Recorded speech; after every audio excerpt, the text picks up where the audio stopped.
ওই দেখেছো রাজসভা থেকে ফিরে এসে কেমন নাক ডাকিয়ে ঘুম হচ্ছে। ওহ, যেমন খাওয়া তেমন ঘুম। এই ওঠো বলছি, ওঠো ওঠো ওঠো। এই, কি হলো কি? হ্যাঁ, ঠেলা মারছো কেন? কথা আছে। কি কথা? মন্ত্রী মশাইয়ের বউ আজ গৃহত্যাগ করেছে। হ্যাঁ, দেহত্যাগ করছে? সে কি, কখন, কি করে? আচ্ছা, ঘুমিয়ে ঘুমিয়ে কি কানের মাথাও খেয়ে ফেলেছো নাকি? দেহত্যাগ আবার বললাম কখন? বললাম গৃহত্যাগ, গৃহত্যাগ। ও তাই বলো। তাই সংবাদটা কোথা থেকে পেলে? পচা। আগে আমার জ্ঞান সবটাই পুঁথি নিয়ে। তাই বুদ্ধির উত্তর দিতে তুমি পারবে না, এটাই আশা করেছিলাম। যাই হোক, জনে জনে আর পারবো না করতে হবে না। যে পারবে সেই বলো। তাহলে আমি বলি মহারাজ। তুমি তো বলবেই, তুমি হলে আমার মন্ত্রী। কত বুদ্ধি তোমার! বলো বলো, কি বলবি? মহারাজ, 1 টাকা দিয়ে ধুলো কিনবো, বুঝলেন কি না? 1 টাকায় বস্তা বস্তা ধুলো হবে, আর সেই ধুলো ঘরের মধ্যে ছড়িয়ে দিলেই ঘর ভর্তি। কি মহারাজ, ঠিক বলেছি কি না? আমার মাথায় কত বুদ্ধি। ওটা বুদ্ধি নয়, ওটা হলো দুর্বুদ্ধি। যেটা তোমার মাথায় বেশ ভালোই আছে। এ আহাম্মক, ধুলো দিয়ে ঘর ভরিয়ে দিলে সেটা কি আর ঘর থাকবে? সেটা তো তখন আস্তাকুড় হয়ে যাবে। না মানে থাক, আর কাঁদুনি গাইতে হবে না। ছি ছি ছি ছি। এই তুমি হলে আমার মন্ত্রী? আমার ভাবতেই লজ্জা হচ্ছে যে তোমার মতো একটা আকাট কিনা আমার মন্ত্রী। গোপাল, এবার তুমি বলো। আগে মহারাজ, 1 টাকা দিয়ে আমি একটা বড় দেখে মাটির প্রদীপ, তেল আর পলতে কিনে আনবো। তারপর অন্ধকার ঘরে প্রদীপ জ্বালিয়ে দিলেই প্রদীপের আলোয় সারা ঘর ভরে যাবে। এই না হলে গোপাল। জয় গোপালের জয়, জয় গোপালের বুদ্ধির জয়। শেখো শেখো মন্ত্রী, শেখো। এখনো সময় আছে। পারলে ছুতোয় নাতায় গোপালের সমালোচনা না করে ওর কাছ থেকে শেখো। না হলে যতই চেষ্টা করো না কেন, সারা জীবন বুদ্ধির খেলায় তোমায় গোপালের কাছে হেরেই যেতে হবে। কিন্তু থাক, তোমার মুখ থেকে আর একটা কথাও শুনতে চাই না। তবে একটা কথা আজ কান খুলে শুনে নাও। গোপাল যদি আমার সম্পদ হয়, তাহলে তুমি হলে আমার চলমান আপদ।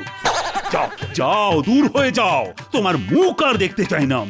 আমাকে কি আপনি তাড়িয়ে দিচ্ছেন মহারাজ? তাড়িয়ে দিতে পারলে তো ভালোই হতো, কিন্তু কি করব বলো? বাড়িতে একটা কুকুর বেড়াল পুষলেও কেমন একটা মায়া পড়ে যায়। তাড়িয়ে দেব বললেই তো আর তাড়িয়ে দেওয়া যায় না।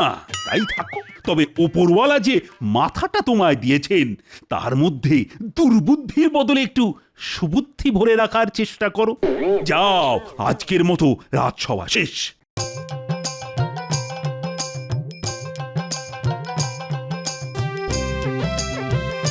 গোপাল গোপাল গোপাল, গোপাল যেন ভগবান, আর আমাকে কি না কুকুর বেড়ালের সাথে তুলনা করা। দূর দূর, জীবনে ঘেন্না ধরে গেল।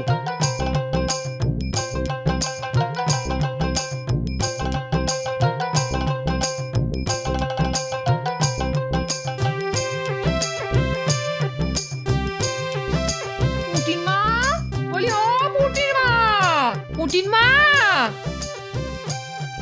উমা, দিদি, কি সৌভাগ্য আমার!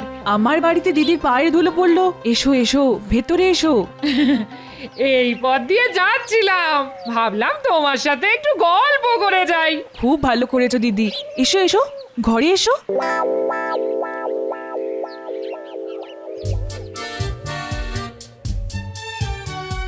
আরে কি হলো কি? রাজসভা থেকে ফিরে কখন থেকে দুটো ভাতের জন্য বসে আছি।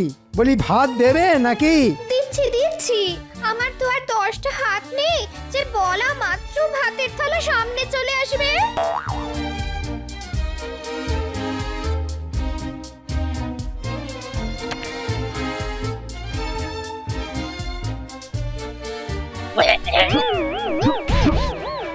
এটা কি হয়েছে? এটা কি ডাল না নুন ছাড়া ফ্যান? আর এটা কি তরকারি না গরুর জাবনা? অমন করে চেঁচাচ্ছ কেন? না, চেঁচাবে না। জঘন্য রান্নার জন্যে না চেঁচিয়ে তোমায় মাথায় তুলে নাচবে। কেউ বলেনি আমার মাথায় তুলে নাচতে। দেখো, মুখে মুখে তর্ক করো না। আমার মন মেজাজ কিন্তু ভালো নেই। বুঝতে পেরেছি, নিশ্চয়ই মহারাজের কাছে ধ্যাতানি খেয়ে এসেছো আর রান্নার ছুতো ওই ঝাল ঝাড়ছো আমার উপর। তবে একটা কথা আজ পরিষ্কার করে বলে দিচ্ছি, কারণে অকারণে আমার উপর মেজাজ দেখালে আমিও কিন্তু ছেড়ে কথা বলবো না, বলে দিচ্ছি। কি করবে? তুমি কি করবে? কি করব? বেশি তেজ দেখালে না জম্মের মতো বাপের বাড়িতে বসিয়ে দিয়ে আসবো। কি? এত বড় কথা? এত বছর বিয়ে হয়ে যাবার পরেও উঠতে বসতে বাপের বাড়িতে বসিয়ে আসার ভয় দেখানো? ঠিক আছে, তোমায় আর কষ্ট করে বসিয়ে দিয়ে আসতে হবে না, আমি নিজেই চলে যাব। হ্যাঁ হ্যাঁ, কত যাবে আমার জানা আছে। বলি এমন সুখ আর পাবে কোথায়? তোমার সুখ নিয়ে তুমি থাকো, আমি চললাম। হ্যাঁ হ্যাঁ, যাও যাও। তবে আর কখনো যদি ফিরে আসো না, তাহলে মুখের ওপর দরজা বন্ধ করে দেব। তোমার মতো লোকের সংসার করতে না আর জীবনেও ফিরে আসবো না, জীবনেও না।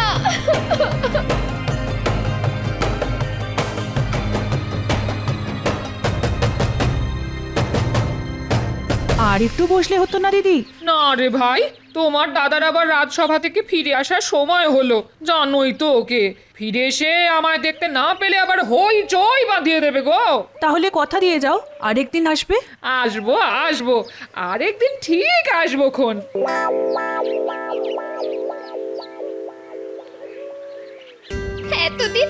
এতদিন সংসার করার এই পুরস্কার, একটু স্নেহ ভালোবাসা তো নেই, উল্টে উঠতে বসতে দাঁত খিঁচুনি আর গঞ্জনা।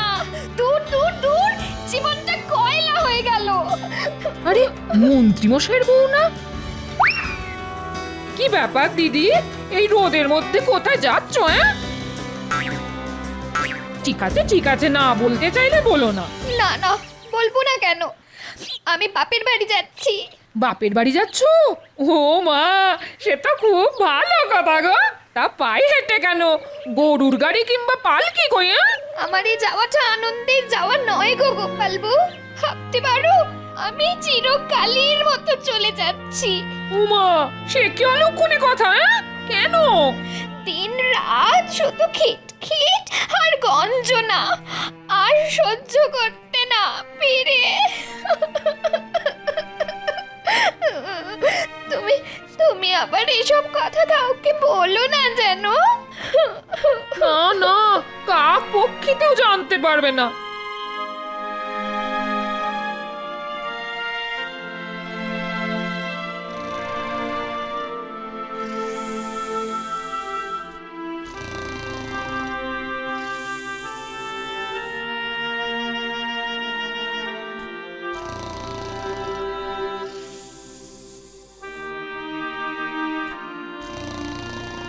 ওই দেখেছো, রাজসভা থেকে ফিরে এসে কেমন নাক ডাকিয়ে ঘুম হচ্ছে।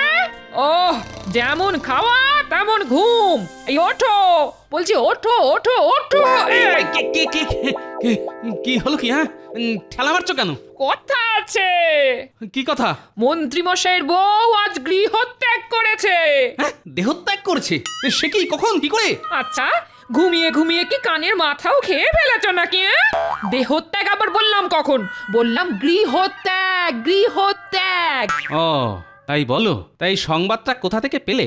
আরে পুঁটিদের বাড়ি গেছিলাম না, আসার পথে মন্ত্রীর বউয়ের সাথে দেখা। পায়ে হেঁটে বাপের বাড়ি যাচ্ছে গো। জিজ্ঞেস করতে বললো মন্ত্রী মশাইয়ের খিটখিট আর গঞ্জনার জন্য চিরকালের মতো চলে যাচ্ছে। বুঝতে পেরেছি, মন্ত্রীর আজ মাথা গরম, তাই হয়তো যত মেজাজ সব বউয়ের উপর দেখিয়েছে। মেজাজ গরমের কারণ কি শুনি? সে আর বলো না, মহারাজ যে আজ আচ্ছা করে করকে দিয়েছেন ওকে। যাকে যাক, এসব কথা আবার পাঁচ কান করো না জানো। না না, পাঁচ কান করতে যাব কেন? শুধু তোমাকেই যা বলার বললাম। হ্যাঁ ঠিক আছে ঠিক আছে, এখন যাও দেখি, গিয়ে তেল কাঁচা লঙ্কা দিয়ে 4টি মুড়ি মেখে আনো তো দেখি, বড্ড খিদে পেয়েছে বুঝলে।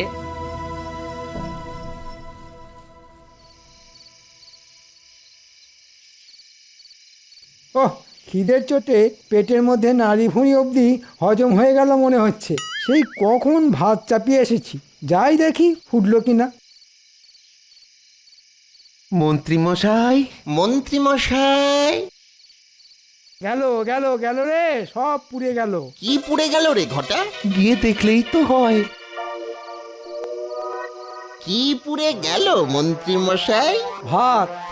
তা আপনি হঠাৎ ভাত রাঁধতে গেলেন কেন? গিন্নিমা কোথায়? বাপের বাড়ি। কবে ফিরবেন? মনে হয় আর ফিরবে না, কারণ তেজ দেখিয়ে চলে গেছে। তবে আমিও আর যেচে ওকে ফিরিয়ে আনতে যাব না, তাতে যা হবার তা হবে। কিন্তু তাহলে আপনার রান্না বান্না করে দেবে কে?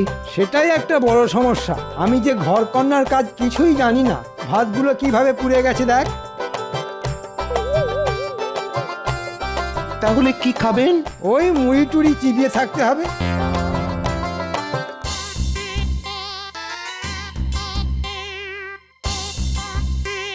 মন্ত্রীর বউ বাপের বাড়ি চলে গেছে, একটি উঁকি মেরে দেখে আসতে হচ্ছে মন্ত্রী একা একা কি করছে।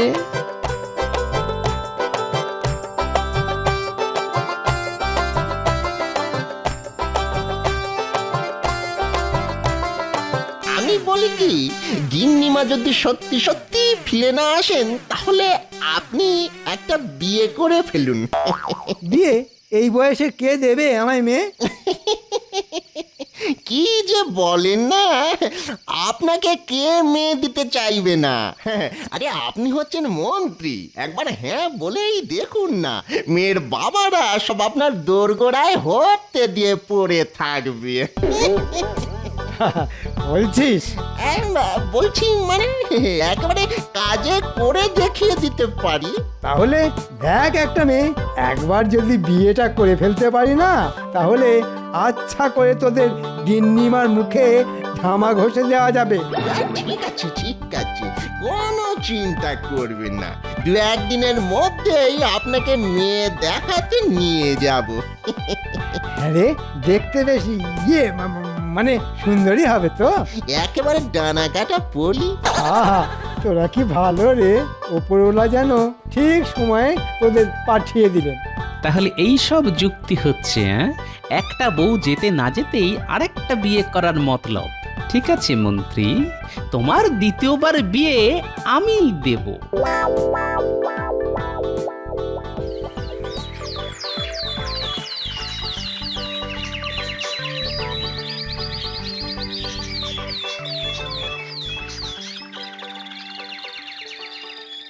আমার কি সৌভাগ্য যে আপনি আমার মেয়েকে পছন্দ করতে এসেছেন। তাড়াতাড়ি মেয়েকে দেখান। হ্যাঁ হ্যাঁ হ্যাঁ, এই তো আনতে বলছি। কি গো, আরে শুনছো? আরে খুকিকে নিয়ে এসো।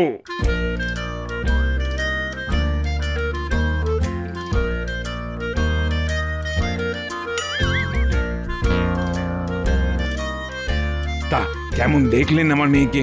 দেখলাম আবার কোথায়? এমন মাথা হেট করে বসে থাকলে কি আর মুখ দেখা যায়? না না, এই তো মুখ তুলছে। মা, খুকি, আরে মুখটা একটু তোল মা। আরে আরে লজ্জার কি আছে? আজ বাদে কাল ইনিই তো তোর প্রতি দেবতা হবেন।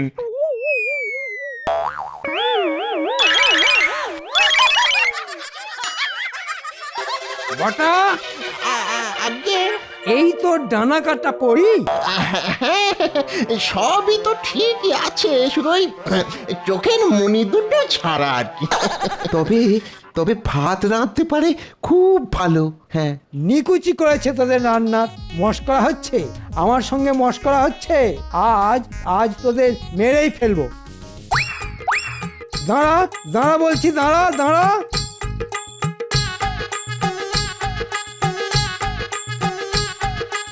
দাঁড়া দাঁড়া বলছি, দাঁড়া দাঁড়া।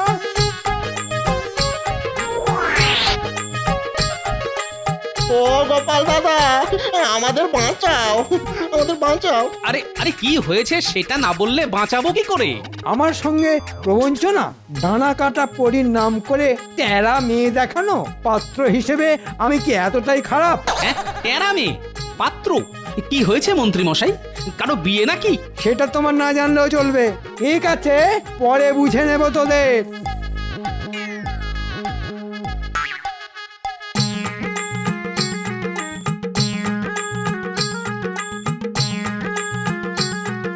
আরে বটা, কি হয়েছে কি? কেন কেন তুমি জানো না? কই না তো। মন্ত্রীগিন্নি তো মন্ত্রী মশাইকে ত্যাগ দিয়ে চলে গেছে। রান্না বান্নার কেউ নেই দেখে আমরা একটা সম্বন্ধ করেছিলাম। তা তা মেয়ের সবই ভালো, শুধু একটু টেরা। এই যা, এই তাতেই মন্ত্রী মশাই আমাদের ওই মারতে তাড়া করলেন, বলো দেখি। ও বুঝতে পেরেছি। ঠিক আছে, তোরা যা। তবে বেশ কিছুদিন আর মন্ত্রীমশাইয়ের ধারে কাছে যাস না, যা রেগে আছে।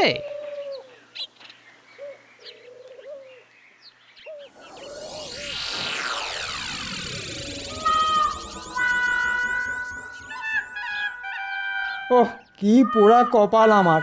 আমি এ রাজ্যের মন্ত্রী, ঘরে সোনাদানা টাকা পয়সা কোনোটারই অভাব নেই, তবুও ভিখিরির মতো মুড়ি চিবোতে হচ্ছে। মন্ত্রীমশাই, ও মন্ত্রীমশাই! উফ, ঠিক এই সময় টেকোটা আবার এলো কেন? ভেতরে এসো।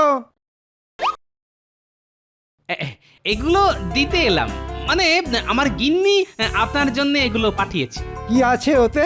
ওই সামান্য কিছু খাবার দাবার, ভাত, মাছের মাথা দিয়ে ডাল, রুই মাছের কালিয়া, পুঁটি মাছের টক। আমার জন্যে? কই দেখি দেখি। উই বাবা, কত খাবার!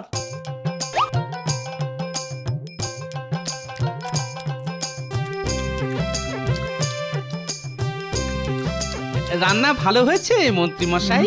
ভালো, ভালো ভালো, খুব ভালো, যাকে বলে একেবারে বিশ্বের ভালো।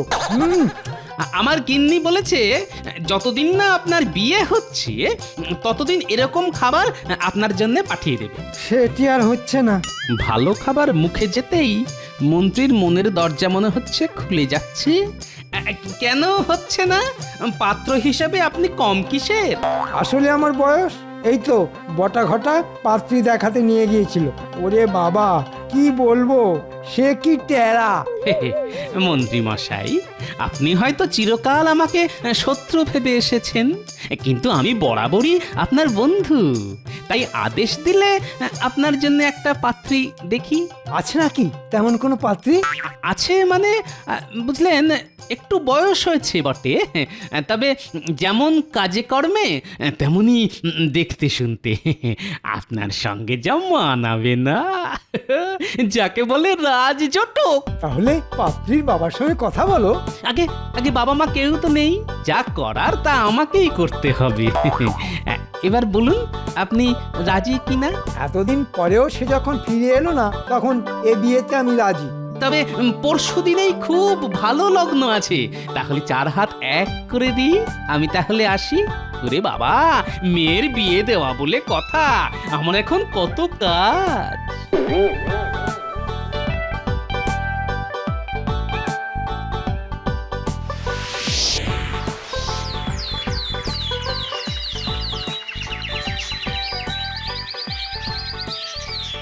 কি বলছো কি গোপাল? আগামীকাল মন্ত্রীর দ্বিতীয়বার বিয়ে, আর এই বিয়ের ঘটক হলে কিনা তুমি? শুধু ঘটকই নই মহারাজ, সেই সাথে কন্যাপক্ষ বটে, আর বিয়েটাও হচ্ছে আমার বাড়িতে। না না গোপাল, না, এ তুমি মোটেই ভালো কাজ করনি। কোথায় বুদ্ধি খাটিয়ে মন্ত্রী আর মন্ত্রীর বউয়ের মধ্যে মিলমিশ করিয়ে দেবে, তা না করে ওদের সম্পর্কটা চিরকালের মতো ভেঙে দিলে। এখন সেই মেয়েটার কি হবে সেটা একবার ভেবে দেখেছো? না না, এ বিয়েতে আমি যেতেই পারবো না। রানীমা, আপনি তো আমাকে সন্তানের মতো দেখেন, যদি দেখে থাকেন তাহলে একবার অবশ্যই আসুন এই বিয়েতে। দেখবেন আপনার গোপাল এমন কিছু করবে না যাতে আপনার কষ্ট হয়। কি জানি বাবা, কি যে করতে চাইছো তুমি? তোমাকে বোঝা আমার কম নয়, তবে নিমন্ত্রণ যখন করতে এসেছো তখন আমরা দুজনেই ঠিক সময় পৌঁছে যাব।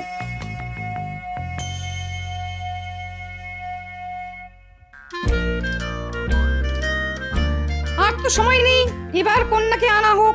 শুভ দৃষ্টির সময় সমাগত। হ্যাঁ হ্যাঁ হ্যাঁ, এই তো আনছি, শুধু মহারাজ এসে গেলেই। আমরা এসে গেছি গোপাল। তাহলে শুরু হোক শুভ দৃষ্টি। পাত্রীকে নিয়ে এসো। চলুন মন্ত্রী মশাই, শুভ দৃষ্টি করবেন, চলুন। দেখবেন পাত্রীকে দেখলেই একেবারে গলে যাবেন।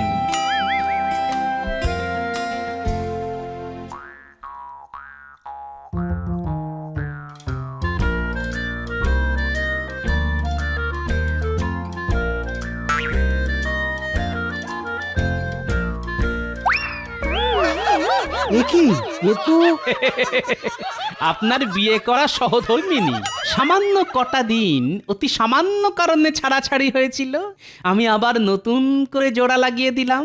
কি রানীমা, আপনার মুখ রাখতে পেরেছি তো? ধন্য গোপাল, সত্যি তুমি ধন্য। ছাদনা তলা যখন হয়েইছে তাহলে এবার মালা বদল আর মন্ত্রপাঠ হয়ে যাক। মালা বদল হবে বই কি, তবে ওই যদিদং হৃদয়ং না বলে নতুন মন্ত্র পাঠ হয়ে যাবে, আর সে মন্ত্র পাঠ করাবো আমি। বলুন মন্ত্রীমশাই, কখনো আর সামান্য কারণে ঘরের লক্ষ্মীকে মুখ নাড়া দেব না। আরে চুপ করে আছেন কেন? বলুন বলুন। কখনো আর সামান্য কারণে ঘরের লক্ষ্মীকে মুখ নাড়া দেব না। এবার আপনি বলুন মা লক্ষ্মী, বলুন রাগের মাথায় কখনো নিজের সংসার ছেড়ে যাব না। রাগের মাথায় কখনো নিজের সংসার ছেড়ে যাব না। ব্যাস, এবার সকলের সামনে বলুন আপনারা খুশি কি না? আমরা খুব খুশি। খুব। আপনারা সকলে খুশি তো? আমরা সকলে সকলে খুশি, সকলে। কিন্তু আমি যে খুশি নই। কেন কেন খুশি নও কেন? এমন চমৎকার সন্ধে, এমন সুন্দর পুনর্বিবাহ, অথচ খাওয়া দাওয়ার কোনো ব্যবস্থা নেই। আসলে আমি যে কিপটে। থুড়ি থুড়ি থুড়ি, ভুল বলে ফেলেছি। আসলে আমি না খুব গরিব। তোমার কোনো দুঃখই আজ আর রাখবো না আমি। ভোলা ময়নাকে খবর দাও, সকলের পেট পুরে মিষ্টিমুখ করার ব্যবস্থা করো। এই না হলে মহারাজ, আর একেই বুঝি বলে মধুরেন সমাপয়েত।